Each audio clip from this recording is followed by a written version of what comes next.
Hi, I'm Izzy, and I'm going to walk you guys through how to think about security when using LLMs. LLMs have become a very big thing. Everyone's talking about generative AI. And a lot of times when we're talking about generative AI, we need to make sure that we keep security and compliance front of mind when it comes to approaching problems. So, I thought this would be a helpful explanation of how it's possible to take advantage of LLMs without compromising safety or privacy.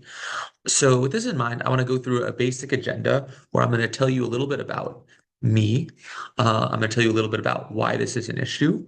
I'm going to give you guys two different options for ways of doing this and some tips or considerations to think about when you're going through and implementing this as a solution. So to start off with like a general introduction, I'm Izzy and I do AI consulting on the side. And I think that a lot of the information relating to AI needs to be more accessible to people because everyone's scrambling to do it, but no, people rarely know what that means.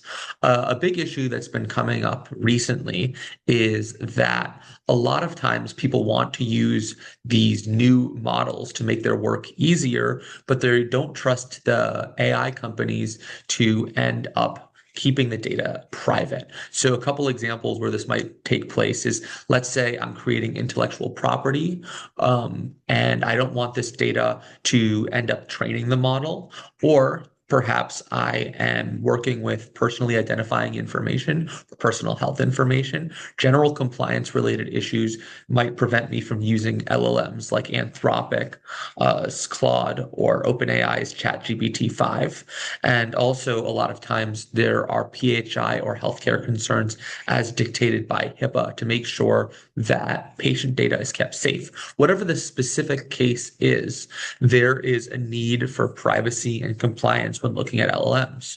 With this in mind, I kind of want to walk through some ways we can approach this as a problem while still taking advantage of what LLMs do for people.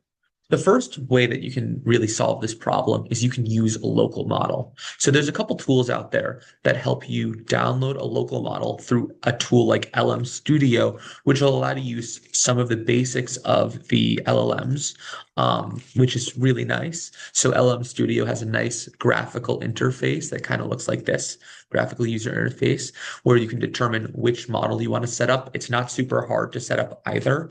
And the big reason that you'd want to use something like LM Studio and an open source model is that you're on a local machine, which means that it's completely secure. This doesn't even have to go on the internet. And that can be very helpful if the information you got is super proprietary. However, there's a couple of challenges with using a local model, like limited compute. Generally, if your computer doesn't have like 32 or 64 gigabytes of RAM, you're going to have limitations about the sort of models you can use, as well as the limited ability to collaborate. So because you're not really going over the internet, you're not going to be able to take advantage of as many different things. A good use case for using a local model is, let's say you're trying to come up with some SQL queries. Chatbots tend to be very good at this sort of thing. So using that, well, it's a good way of making sure that your information is kept proprietary. A use case that it's not very good for is trying to write stand-up comedy.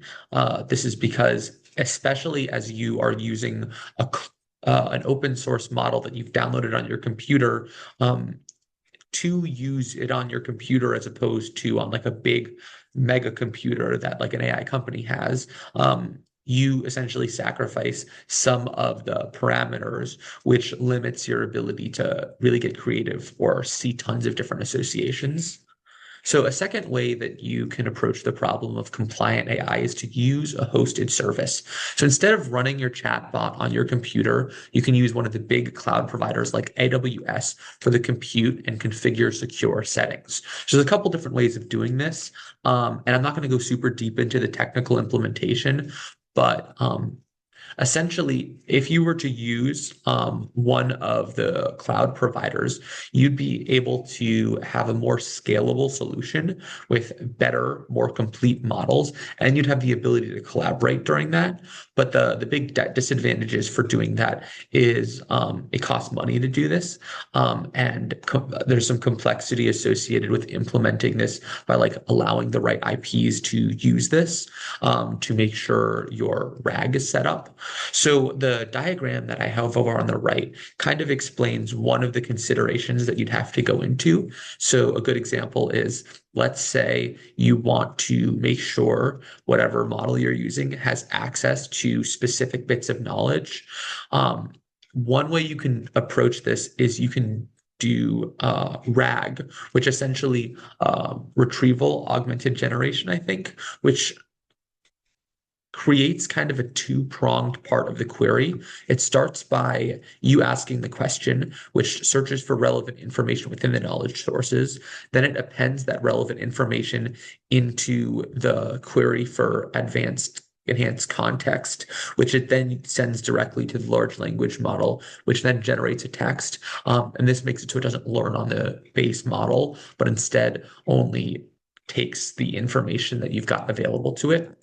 So some other considerations you want to think about as you are using an LLM without compromising safety is you want to be thinking about whether or not you want to do fine tuning, where you essentially train your model on the specific data, or if you want to use something like RAG, you want to think about the types of collaboration that you're trying to work in. Like, are you a part of a small startup, an enterprise software? If you're part of a large enterprise software, it might make sense to use something like the ChatGPT Enterprise or the Anthropic Enterprise because they provide stronger assurances for data privacy that, as an individual user, you would not be able to get. So think about how many people are using this and what are the use cases that they're trying to do. And then the other question you want to be asking is, as you're focusing on security, do you want to be using proprietary or open source models? Are you comfortable trusting the AI companies to have ultimate control over the different parameters? Or do you want to be able to make modifications and change things? I tend to like using open source because it allows me to alter some of the weights and to do things that I want to do on this. Anyways, that's my presentation. Thank you so much for listening to me, and I hope you have a wonderful rest of your day.